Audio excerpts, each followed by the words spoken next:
property values, enhance the economic vitality of business areas, and beautify our community. And whereas trees, wherever they are planted, are a source of joy and spiritual renewal, now therefore I, Charles Infelt, Mayor of the City of Waverly, do hereby proclaim April 22nd, 2016 as Arbor Day in the City of Waverly. And I urge all citizens to celebrate Arbor Day and to support efforts to protect our trees and woodlands.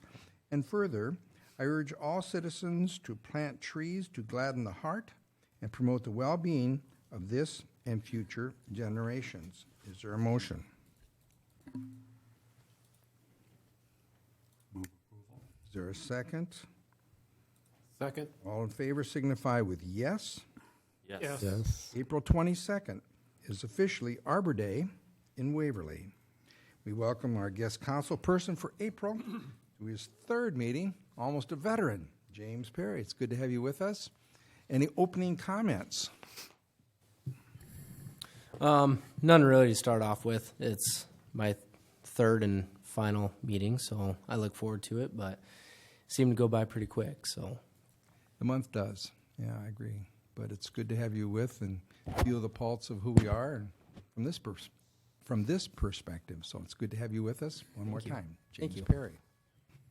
At this time, I will entertain any comments by the public on any items not on tonight's agenda.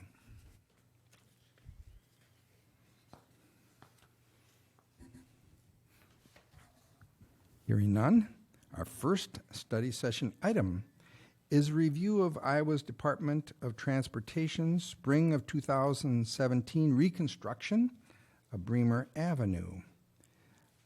We are looking forward to WHKS presenting to us in opening comments. Thank you, Mr. Mayor. I'm Scott Sweet with WHKS. I'm the project manager for the reconstruction of Iowa Highway 3, Bremer Avenue.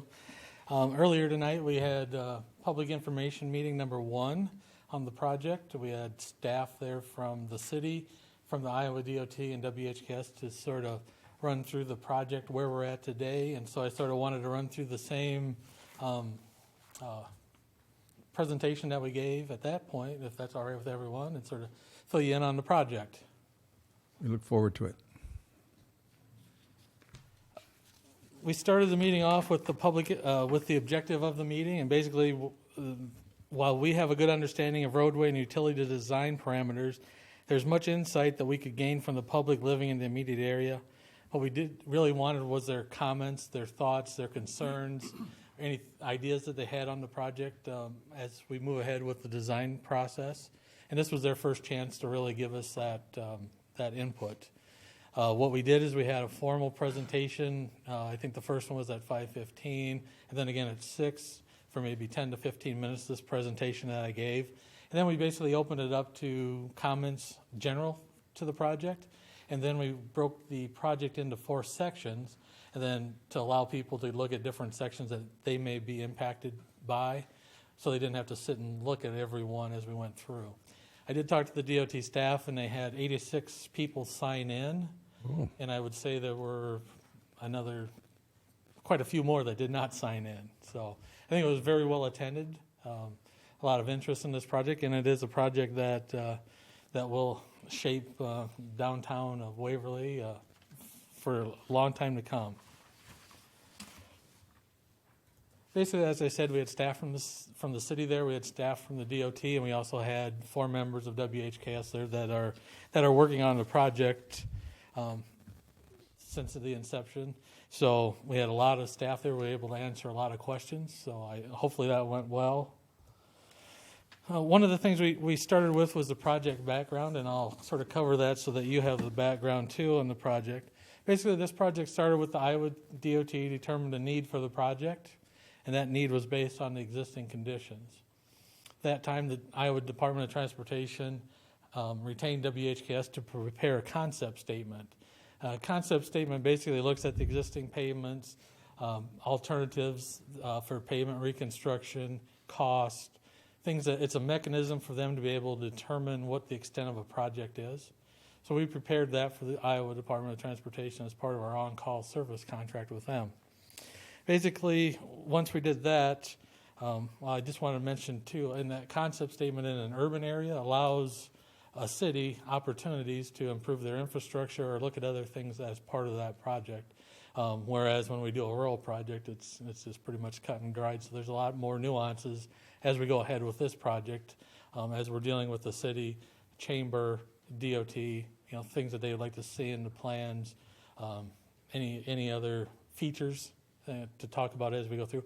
As you know, we're also under contract with the city of Waverly to provide services, any questions that you have throughout the process. If you want us to investigate, we had that contract approved, I think, last week. So that's where we're sort of at. Basically, the concept that we looked at as part of the project had really two alternatives, and that was a full reconstruction of the pavement section throughout town from 20th West to 8th Street East. The other alternative was to do a mill and overlay. But I think basically the DOT determined that they wanted to go with the full reconstruction with the concrete pavement. And I think a lot of that was dependent on the existing pavement structure that was out there. There's been original pavement, it was widened, it was overlaid, it was milled, it was overlaid. So there's a lot of different variability out there. There's some areas I saw cores with bricks. So there's the choice, I think, was the correct one to go with the full reconstruction of the project. Current status of the project, we began a preliminary design. We did have a field exam where basically we came to town, we met with city staff, we went through sort of a real preliminary layout of the project. Then we basically went out and walked the project and looked at different features to get us to the point where we could come here and ask questions, get any comments, concerns from the public at this first meeting. We also have had some right-of-way people in town that are a subconsultant to WHKS, JCG Land Services. This project does not require any acquisition of permanent right-of-way, but it will require temporary easements from the adjacent property owners to reconstruct the sidewalk, because the sidewalk is basically on the property line. To be able to go out there and reconstruct it, we need to be able to get onto their 5 foot of their property in the front to be able to rebuild the sidewalks as we go through that. What are we looking at for improvements? As I said, we have the pavement reconstruction. We'll be looking at upgrading the storm sewer. We'll be looking at water main improvements, ADA compliance at the intersections, plus any ADA requirements or compliance between the intersections on the blocks as we move ahead. We're also I talked this afternoon with Waverly Utilities. They want to do some upgrading in the lighting, basically the wiring that's out there and the conduit. They're going to try to reuse as many of the existing light poles that they can and bases, but they really want to upgrade their lighting as we're going through as we do this project. So we've been working with them too. One of the other benefits that we wanted to get out tonight was there's opportunities exist to improve or change the landscape of the downtown area with this project. So we wanted to get thoughts from the business owners and people that frequent downtown. So that's a good first step on our part and as the city's part and the DOT to be able to get out there and see what they like about what's downtown and what they'd like to see changed. So we're early on in the process that we can do that. What basically WHKS started with in this was a geometric analysis. And that's basically a traffic analysis along the corridor, looking at the typical section, and then looking at intersections. The current configuration's a 4-lane roadway. Downtown, you have parking adjacent to it. West of 12th, there's no parking. So we're looking at that. Downtown, it's a 69-foot wide pavement. West, it's 49 feet. That allows for the the parking and the 4 lanes of travel in each way.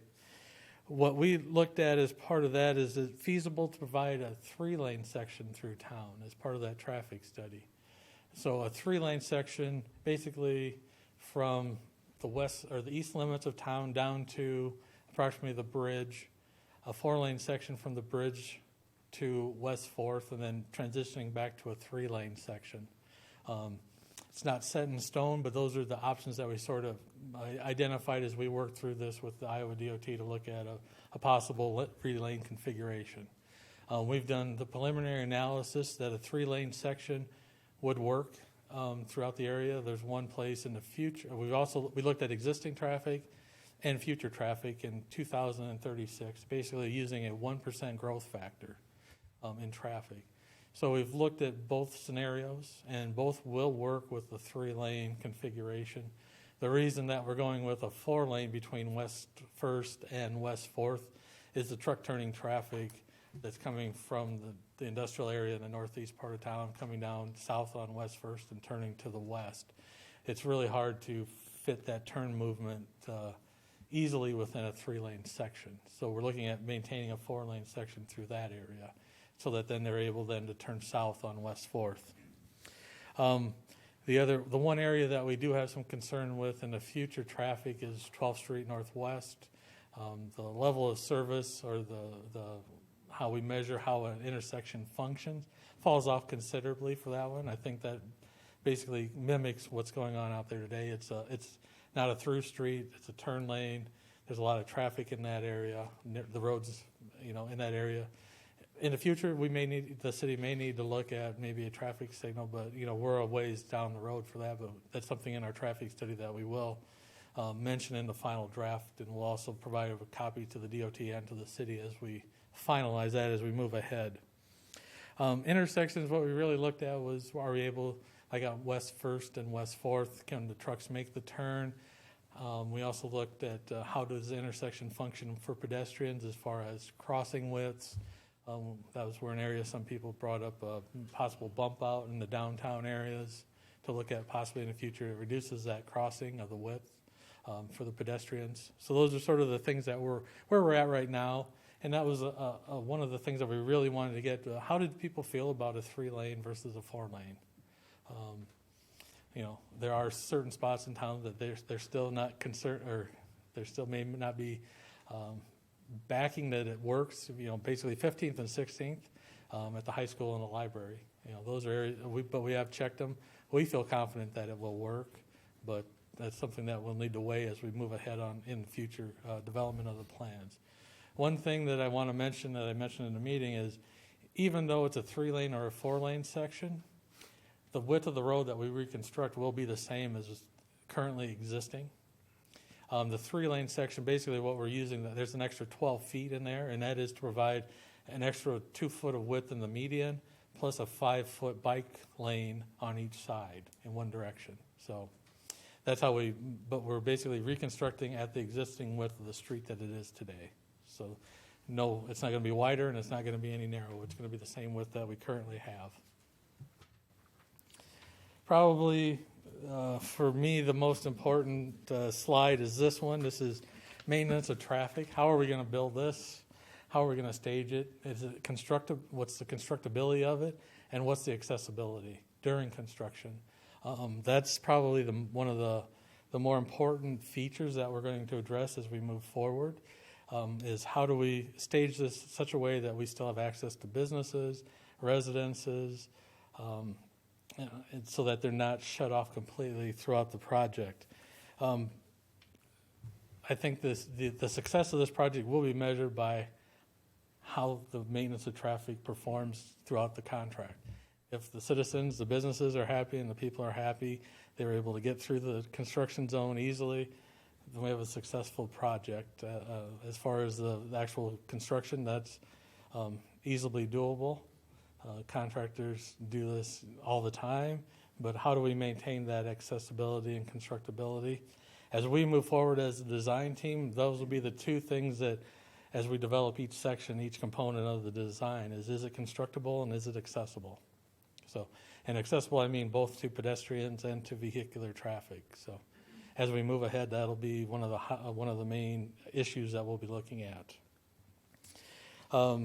Just want to let you know this will be multi-staged, multi-phased, and probably a 2-year construction period to complete the project because of the amount of work that really will be done between the underground utility upgrades plus the paving, and to be able to provide that accessibility. So, schedule-wise, this was our first public information meeting. We're early on in the design phase. Next meeting, the second public information meeting will be in the summer of 2016, probably in the June timeframe. What we want to do there is to take the input that we received tonight, the comments, the concerns, and see how we can incorporate those into the design as we move forward. At that time, we'll be able to show what those comments were, how we addressed them, either for or added or not added, but at least we'll then able to discuss with them the reasons why they weren't added, to give the rationale behind the decision. Then we'll also have a third public information meeting in the fall of 2016, which will basically build on the second meeting. At the third meeting, we pretty well should be done with the design process. It'll be fine-tuning from there on out, but that's sort of the time frame we're looking at, is having these plans pretty much completed by the fall. Letting of this project, taking out the bids, will be February in 2017. And then construction will start in 2017, and it'll probably take all of 17 and possibly all of 18. One question that was raised at the second meeting that wasn't raised at the first was, what happens over winter? Our plan would be to stage it such that during the winter that the normal driving lanes would be open to traffic, so that there's no construction actually being done during the winter, that it's allowable easy for snow removal, easy to get around the city. That's the way we would like to do the staging on that. And at that time, we took general questions, from the public concerning the entire corridor. We'll be putting together a memo that we'll send out to the city and to the DOT that basically covers all the comments that were brought. I worked one station, so I'm not sure what questions were raised at the other sections, but that'll be what we'll do the rest of this week, is to address those comments, get them out in so that everybody knows what they are. Also, was the public had an opportunity to provide written comments that they could either drop off at the meeting, mail to the city, mail to the DOT, or email both to Mike or myself if they had any written comments that they wanted. Basically, what we did is we wrote comments as we received them. We wrote them on the actual maps that we were using, the displays, so we can take those back with us and we have a record of all the different comments. We also wrote some comments on flipboards. So I think we received a lot of good comments, a lot of good questions. I know one person is looking to put fountains back in downtown, so I don't know where you stand on that, but in the olden times, he said they had fountains downtown. So, but basically at this point, we broke into different sections and handled questions. So I guess if the council has any for me, or how you'd like to proceed. But Yeah, well, that's pretty much what we covered. if you stay there, and we'll just open up to council. I can, with this, you mentioned, well, if we go to 3 lanes and with the turning lane and stuff, will your work also include the stoplights that are currently in place? And it seems like the most complaints that I get about traffic on Bremer is just there's too many stoplights, and if they are there, they're not timed the right way to flow the traffic. And I'm assuming with a different type of roadway, traffic flow might be a little different, or? Yeah, so it would be different if we choose to go with the 3-lane. We look at the timing. We'd have to move where the signal heads are located on the poles, and that would be included as part of the project. How difficult would it be to merge from 4 lanes to 3 lanes, or the other way around? I'm trying to imagine what that would be like.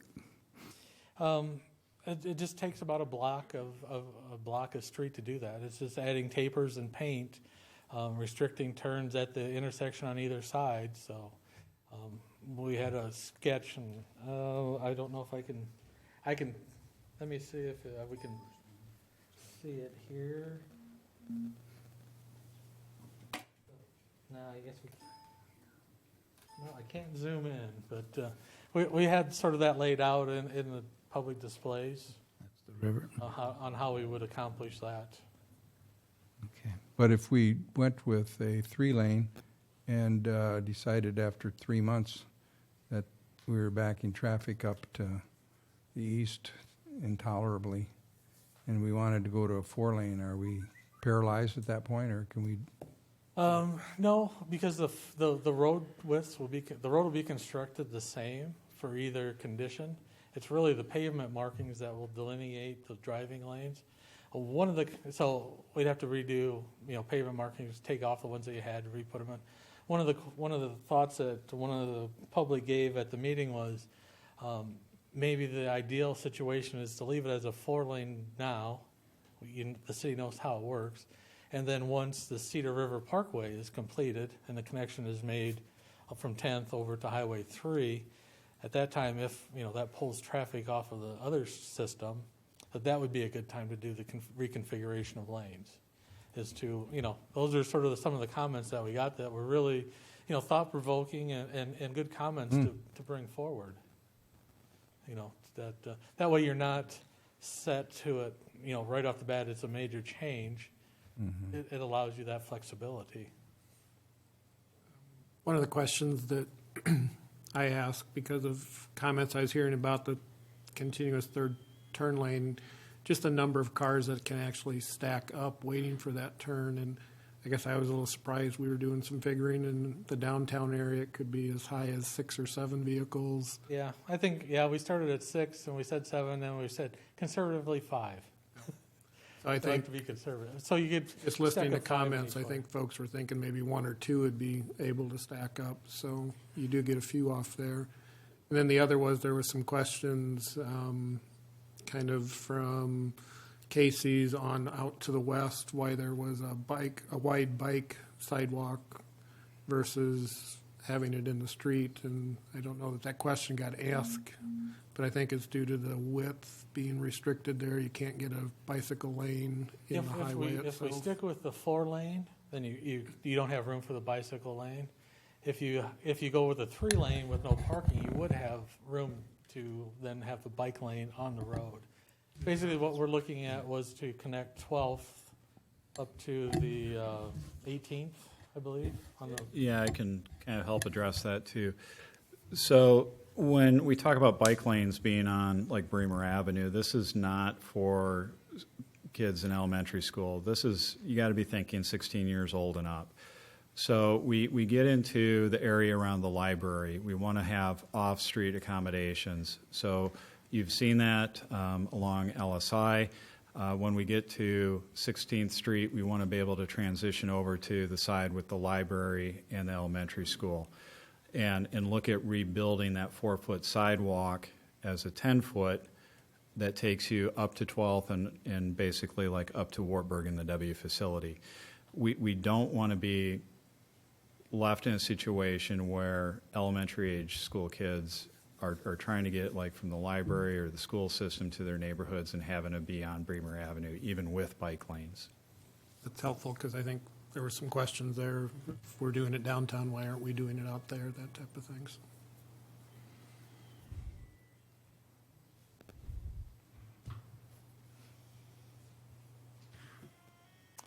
Well, I think Anything we else? get a huge amount of complaints about the Section 1 because we Okay. shake a lot of cars and it's so uneven, and Oh. you're going to start there. Yeah, we have not determined where we're going to start yet, but that Oh. would be a good spot. The sections were basically just set up because they sort of had the same characteristics and the same concerns. So Section 1 was a 49-foot sort of quasi-residential area, and then 12th to 6th was a certain area, then you had the downtown area. So the sections really weren't meant to mean anything as far as construction phasing or staging, but But we assume you're starting toward the west, right?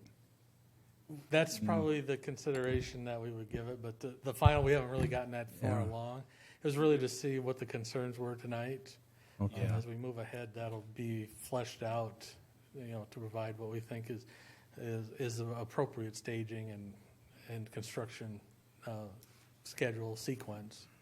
We're slowly approaching that whole west side of town's predicaments. It's a growing area and it's a wonderful area, and somehow we want to make it safer. We got a sidewalk by Bremwood now, and we've cleaned it up some, but there's a lot of children and there's a lot of crossing there, And do you have any thoughts on how to make it safe on that side of town? We Well, have that four-way stop, and Oh, at 20th? yeah, One of the things that is in our contract, and I'll bring it up, is to do a study of a roundabout in that area, to do a traffic analysis of a roundabout at 20th and Iowa 3.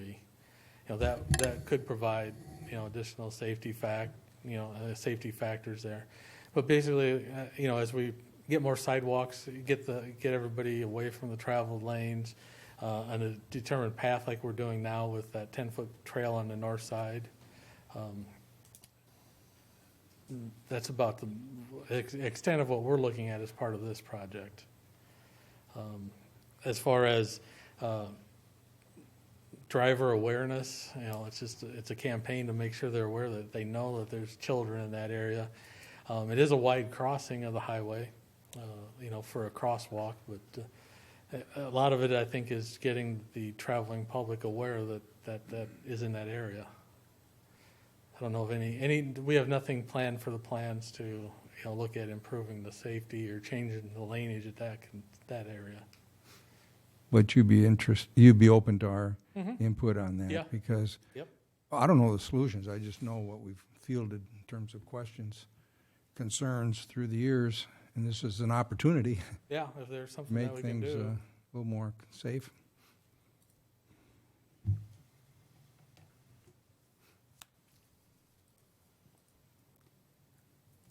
So like you said, the main thing for the public too is that there's 2 more of these sessions coming up, Yes. and one in the summer and one in the fall.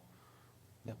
Publicize those as best we can, like we did this one, right? And Yeah, and at that time too, we'll probably have JCG here as part of the right-of-way acquisition process to be able to sit down and talk with the property owners that are affected, that they have not been able to make contact with, and explain why we need usually it's a 5-foot easement. If we have to reconstruct part of their driveway or something to make the sidewalk fit, you know, maybe 10 foot, but basically to explain to them the process and that to acquire a temporary construction easement. can you talk about that just a bit? So like in downtown in the business kind of area where the sidewalks go right up to the curb, obviously you're restructuring the road, and I'm guessing you'll have to reconstruct the curb that goes along with it, but will you also be redoing the 5 feet of sidewalk? Well, we'll probably be for sure taking out 4 foot adjacent to the back of curb, because we'll need that to be able to run the paving machine down, you know, through there. We started to look at the displays that we showed tonight, showed replacing all of the sidewalk. That's where we're sort of going to move ahead, was to get their thoughts on that. What do they like? You know, some like the brick pavers that are out there. Some don't like them. Some said, well, why don't we, I had a comment, let's replace them in stamped concrete. Well, then somebody else said, well, let's put a curvilinear sidewalk through the downtown area that was stamped. You know, so as we move forward, that's what we're going to start to rely on city input, and then also the DOT, what they're looking at.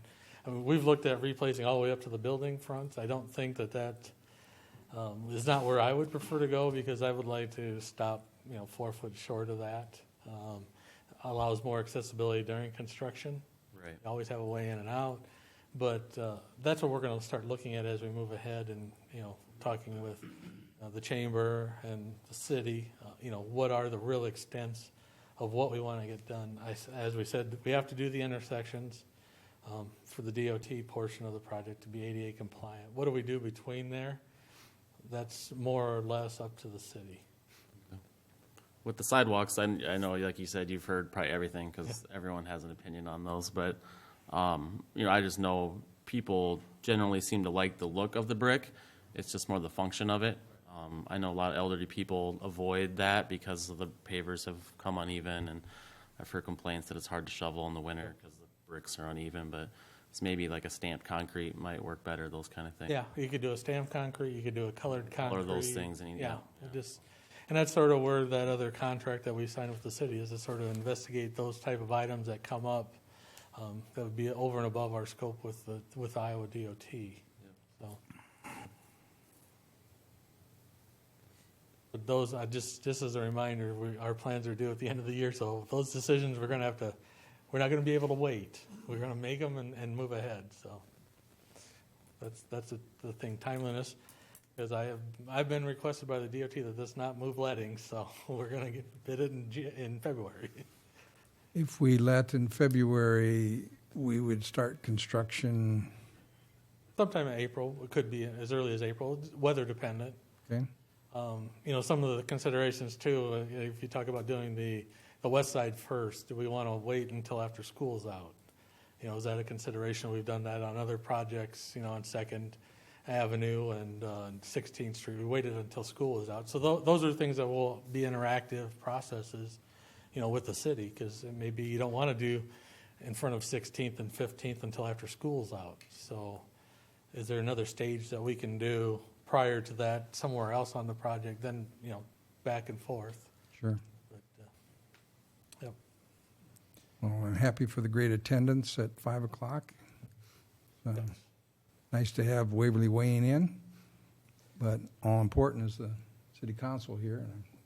And everybody's listening to our comments. Any thoughts more from anyone? We're off and running. I wasn't at the either of the earlier information sessions, so I'm kind of curious. What was the tone in the room? Were the folks pretty polite? Did they think this is a great idea? Did anybody think they were going to start throwing furniture because they thought it was horrible? Or No, I'm standing. So no, I thought it was a very good meeting. I thought we had really good comments. I think, from my understanding, my feeling is that there's a lot of support for the project. I think if you go out there and look at the street and drive it as you do every day, you know that there's a need for the project. It's just working through some of the details and making sure that not everyone is pleased, but we're trying to meet as many as their expectations as we can. And I think it was a good meeting, and I'll wait to talk to my guys tomorrow to sort of see what their thoughts were on their sections. Thank you, Scott. Thank you. Study session item number 2 is to review our long-range strategic plan for our wastewater treatment facilities' ability to meet new state guidelines for nitrogen, phosphorus levels. WHKS, I think you're going to lead that, or is Mike leading This that? is you Mike get me. Cherry. Yes, sir. At this WHKS is our on-call consultant for all things at the wastewater treatment facility. So mapping out needs and developing improvement projects. For the last, I believe, about 8 years, they have been our go-to consultant. And what I want to spend time talking about is, strategic planning can't be done overnight. Doesn't work well maybe hasn't worked well to try to do it in a one-day retreat.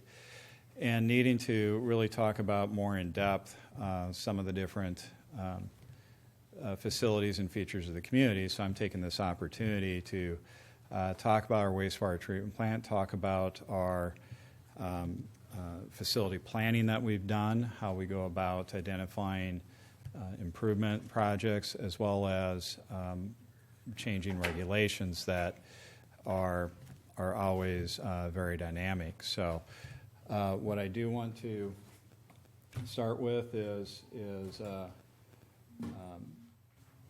kind of step back in time here. The facility was constructed and put into service in 1980, and routinely we've been doing facility plans. So the last major facility plan that was done was completed in 2010.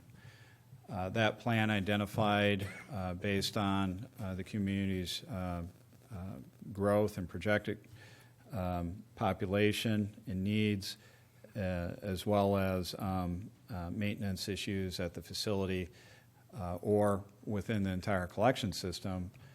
From that, we identified some projects. So in and that's very common. We update that. You'll routinely hear, we have an airport layout plan. We have a wastewater treatment facility plan. We have a water distribution plan. We have these documents that are developed and updated, probably anywhere from 5 to 8 years, depending on what the needs are. So in 2010, a couple of the were identified were in our collections, a couple of lift stations. So it was in 2012 we replaced the 6th Avenue lift station and the lifts, and those were total rebuild. And we added covers on the fires, and anyone who wants a tool for treatment, I will be more than happy to give you one. That's one of the things I'm actually doing about my job. I give tours for Wartburg classes. I gave a tour to Councilman Lampe a week or so ago. They're, I think, very informative, and I encourage all of you to take an opportunity, and I'll give you a tour. So we're talking digesters and clarifiers, and primary clarifiers, secondary clarifiers, final clarifiers. Maybe at some point it will kind of start to click a little bit. But with our final clarifiers, we add some, mitigate some growth in algae. But going forward, one of the concerns we have is what we refer to trickling filters. And our units, they do have covers on them, protect them from the outlet. They're getting to the point where the end of any. But what's good about the timing is that the DNR and EPA are changing some of their treatment requirements. And, if regulations change, probably still be using like houses. And so, it's kind of as we learn more about using concerns putting into our wastewater, we are identifying additional things to treat for. We also have technologies that allow us to do treatment. So, in your I issued a new permit for the city of Waverly. In that permit condition, we'd have dealt with copper, and we've been all of 2015 we were monitoring, and we received a good meeting right here, the new criteria for copper within the waste stream. But the other major component that is affecting most all wastewater treatment operations, or a large or medium-sized community like Waverly, or a small community like over in Allison or Greene, is this nutrient reduction. And the things that they're concerned about are the amount of phosphorus, nitrates that are in the waste stream through the rivers. And that's the area that they're tightening up on. We're in, I think, a very favorable station that we have the tricklers that are coming to the end of their life, and that treatment system is in need of being replaced. We can replace it with a better treatment process that addresses phosphorus and nitrates in our wastewater. So the timing is really ideal. And in 2013, we completed the filter assessment. Okay, so we're already anticipating the changes in DNR EPA regulations that would be mental to look at how we could maximize the remaining of our without putting sets of health, and give us an opportunity, because this was ahead of our permit in January, but we knew in fact that we wanted to do the trickling filter analysis so that we were making informed decisions on when is the optimum time to replace those trickling filters. So, 2015, we get our new permit, and one of the conditions of this permit is that we need a new section, and we have till December this year to complete that. In February of this year, we got a letter from WS, our consultant, that mapped out the process for completing that report that we have to file to the DNR by the end of this year. In this report, to develop track with them, and what I'm in mind that we would do that in May 2nd, which would give them about 6 months in order to complete that necessary work. That report then would be sent to the necessary and eliminate the control and replace the new process that will make sure that we're compliant with new DNR EPA regulations, not only but we'll be able to accommodate Waverly continue for the next 20 years into the future. That's the game. How to go since all this cost, and the plan that we're working off This new process would go under design in 20 and would probably take anywhere from 12 to 18 months. That would be done during probably 2021 to 2022. That happens coincide when we have a signal off in our debt. So we have structured our such a way that will coordinate with the need to build this project and the need to borrow additional money for that. In anticipation of all of this, as you recall, going back to the budget, without continuing with rating, this is allowing us to have leftover or net we are to set aside for project. And we feel that by 2020, we will have about $1 million set aside for this project. The cost, kind of the placeholder that we're using, is that we think it's somewhere around a $4 million project that will take place in 2021. Historic, in the wastewater or in the sewer fund, going back to our debt payment payments. But debt payment as a percent of the total revenues being brought in historically has averaged about 1/4. So we invest in infrastructure, whether it's stations or at the wastewater treatment facility, about 1 in 4 that we have coming in as revenue is reinvested back into our in the form of payments. So when again back at the money that we have, it's so get back, see all the different debts that are issues that we've taken out of the years. They're color coded and stuff. It's very common, very routine that on a regular basis we are doing projects and reinvesting back into the system. Some projects we do with cash on hand, but as far as our historic payments, about 25% of our revenue goes to pay off debt. Discussion. Now you're projecting for this new system, if we continue with the 2.5%, we're not have to makes. I don't know what the total cost of the project is going to be in 2021, but what 2.5%, we had looked at just 3 years, and we looked at the end of those 3 years, we'd take a good hard look and assess, sure that positioning ourselves for the future project. Right now, 5 years out, 2.5% allows us to set aside about $1 million towards that project. That allows us to, in 2020, initiate work and continue items. Hopefully, by the end of this year, we'd have a better handle on the size of the facility that would need built in order that we're meet our permit. Things that I don't know yet are, is this a system that can be built for, do you build it 100% right now, or is it designed in such a way that you can build it for the next 20 years and that ability to expand on existing stuff? With that size, we don't know right now. We've got the space out at the current facility. We do. We have plenty. We have the space identified for it already. Okay. The point I was making on the 2.5 is just I noticed in the paper last week that Falls was having to go to 9% increases immediately. Yeah. And knocking 6% at least for next year these that they're doing. So it's kind of drawn back to our discussion. 10% kind of are we able to maintain that debt to. That's. I'm hoping we'll. Well, for the next, we're going to meet our obligations. We know we have Signet being retired at the same time this project board, and so this goes out 10 years from now. But what I do want to know is this drops off to 0 after that. So if I were to show one more year, we would actually be debt free. So again, I think this is in a very good position.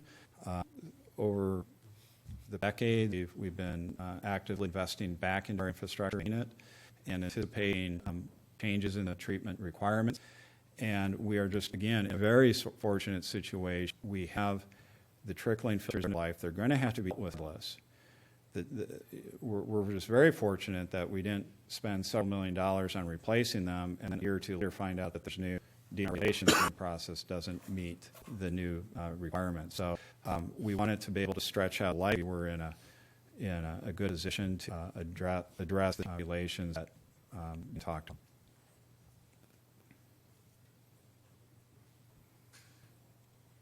Discussion. Excuse me, good update. And again, I think it just points out the plan has been put in place. Similar to, it's hard to pass along that rate increase, but Waverly's traditionally as low as it was in its infrastructure and functioning well. So hopefully we're not going to see ourselves in a, they're just have to make sizable increases. And Yeah, a few years ago it was, I know the communities around us have went through this. They're on a lagoon system, but having to deal with, improving their infrastructure, making that.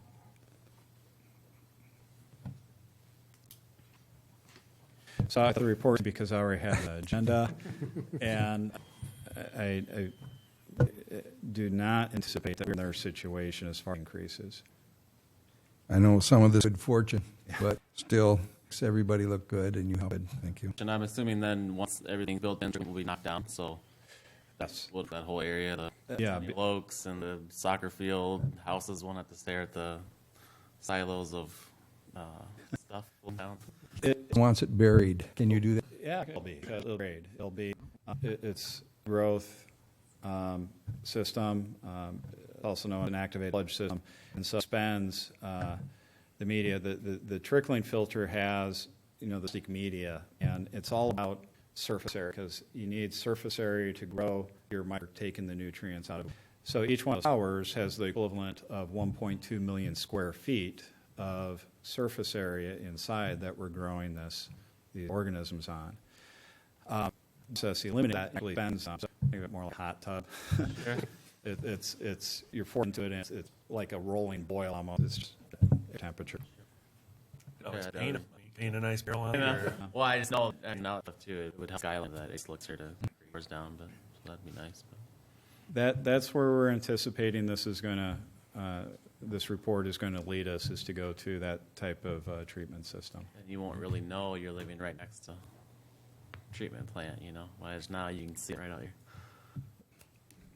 Just sit in your own, right? Yeah, I don't know about that. All right, go. Thank you, Mike. To the engineer, I could use a hot tub, though. if there are no other comments, we'll move to receiving some reports. We have an airport commission minutes from March 10th to receive. Any comments? Officially received. We have the monthly financials to approve or officially receive. Any comments on the monthly financials for March? Officially received. Staff comments. I have none, sir, unless staff. Mr. Ray? I'd like to report a good thing. Last year, we 755. yeah, it's 755. Last year, we applied for and received a grant from the Community Foundation for a special swing for special needs children. We installed that earlier this month, probably around the 1st of April, over in Coleman Park. That was the idea. About 3 weeks later, it was vandalized and by too much weight being put on it. It has 100 or 125 pound weight capacity. In the meantime, we had someone take a picture of it, put it on their Facebook page, and it generated over 860 likes on it with all the comments. We contacted the company out in California and told them what the situation was, said it was vandalized. The person said, well, I'm originally from the Quad Cities. Us Iowans need to take care of each other. I'm going to send you another swing. So we'll be getting a swing, I think this week, and we'll be reinstalling it. Wow. Too cool. Cameras on it this time. Do stay off of it. Have an officer nearby at all times. So yeah. Any other staff comments? Then Then we move to council comments. Let's just do council comments to my left tonight. start on your right. I just feeling that way. Fast over there. Mr. Gay, do you want to start? And we'll move towards me. I guess with all the construction going on downtown, I know there's been a lot of talk of things. I still know of businesses that would like to see some sort of improvement to the way it's set up. A lot of businesses just, people don't have access to their front doors. They don't have back doors. I've heard of cases, direct report from someone today said their business has been down 80% since the construction started. So that is very worrisome to a lot of people. So if there's just stuff that we can do to improve that situation in any way while it's going on, I know it's something that has to occur and is going to occur. Yeah. But, I don't know if opening up some of the side streets would help. I mean, the side street, even to get to City Hall, you have to go all the way. I had to go all the way to 3rd Street just to back my way into here. Just maybe take a look at some things and see what we can do to help businesses out, because I know some of them are really struggling. So. And yeah, and I've looked, as you know, I've asked a lot of questions too on that one. And but I think that the good part is we're moving along really fast, and hopefully, even with the dry run moving really quick, we can end this fairly quickly. Certain businesses I've been checking in with personally, and they're holding their own, with not all the way, but hopefully people take the long term. If there's anybody specific, I don't know who they are. Maybe you can tell me privately afterwards or something. And but we do thank everybody for adjusting, even my family. We had that long walk to get to my in-laws, so it's pretty good. But you get used to it. Small town, we do get around, and this is the quickest process. We can move the quickest with this configuration, something like that. I think that's what they've tried to do, and we've talked to Mike quite a bit. We've talked to a lot of people about it. The hardest part about, people talking about wanting to just close it off and reroute it, right next to the bridge, you can't do that. You can't close it because you use a bridge. So I think the engineering firm did what they could, and the DOT has blessed it that this is the fastest, most efficient way to do it. To do it a little more, or a little less of a issue for the businesses, would have probably extended it a lot longer. It's kind of the same thing we had when we looked at the intersection by Jimmy John's in that area. If you did this very option, which is what it would have looked like, this exact configuration, if you wouldn't have closed the intersection, it would have been 5 months, as we talked about. We may be done in half that. It's supposed to be roughly 3. I think it's progressing quicker than even 3 now. So wow, there are other ways that I guess it might have been done. I don't know myself what they would have been, but I know with the bridge not being a route around the bridge, that makes it very difficult to, had all these been within a single block, could have certainly done that. Closed the block, went around, but that bridge area, where one of those main areas has been cut out already and partially put back, that's what really made it needed to be the configuration you see now. I was on record for that with the question of the daytime, evening time configurations, seemed to me. But then I also am reminded that that's been done, and we've had people killed because traffic is used to booming across there, and They don't see you. and we already have that problem, as Mr. Gade brought up. That's one of the common complaints I get as well. It's just that stoplight configuration, the timing they're in. General question, is it possible to put the lights on flashing red all the way around the intersection? I've noticed going through there, if folks treat it as a flashing red on all and kind of alternate, traffic moves through there pretty quick. It's when people are treating the flashing yellow as a green light and folks can't get off side streets and can't make the turns that they need to. I didn't know if we would encourage a little more hospitality if we did flashing reds all the way around, or talking with Travis Tolliver today and Paula Stevenson, I know this has communication with their engineer who has communication with the DOT, and they've made some adjustments in where they've done some, moved some things around so they have better access. You can get across the street on 2nd now, which makes it much easier to go across just 2 lanes of traffic when you're a pedestrian. So I think if you have some suggestions, they'll certainly get them to their engineers who can get them to the DOT. thinking like intersection with Third, if that was flashing red, where you may get folks sharing the intersection a little better. I know they've talked about that intersection, so I know they've probably considered things. And also, at Third, we have a no turn when you're going north on Third. You have a no turn at Lovenlace, right? No left turn. You can go straight. I would say, I don't see the wisdom of. I think half the people Maybe I'm ignore thinking that, Fourth but Street. that's what I've been noticing. But What was that, Ms. Gade? I think half the people will ignore the no left turn there, because otherwise there's no way to get on Bremer and go. So Over to Fourth. yeah, people are just turning. But that kind of like as Dan is saying, there's really no way to get back onto Bremer once you're off it, because people are treating it like a green light and they're going 35 mile an hour through there, and in the busy times of day, you're stuck on the side streets just trying to knife your way in, you know. Yeah. I get my intersections at maybe Fourth Street, that'd be nice to have flashing red both directions. And Fourth only has one street, and then it's got the parking lot.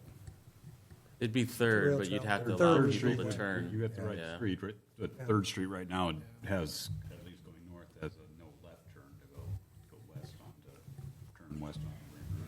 I know the main concern with the DOT is to keep traffic moving too, and not to have so much turning. So a lot of us go up to Fourth or Fifth if you're on the south side, and go around the courthouse and come back on, so that it's easier to have fewer people on the Third intersection. I think I was thinking in my mayoral comments, but I just say it now too, that one thing we can do for our businesses is encourage all. It's easy, I'm speaking to the public now, it's easy to say, well, I'm going to shop after all this is over. But, and this is borrowing from our city administrator too, this is your theme, I know as well. But let's think about, as a public, trying to frequent these businesses. You got all this parking in the back, and you can walk to the front. You got sidewalk access in the front, and so let's all remember our businesses and support them, and then we'll all look forward to the long-term gain, and we'll be in good shape. Okay. I noticed that one of our merchants downtown has been a little creative and has the sign out on the sidewalk that says lots of parking in the back, come on around and come on in.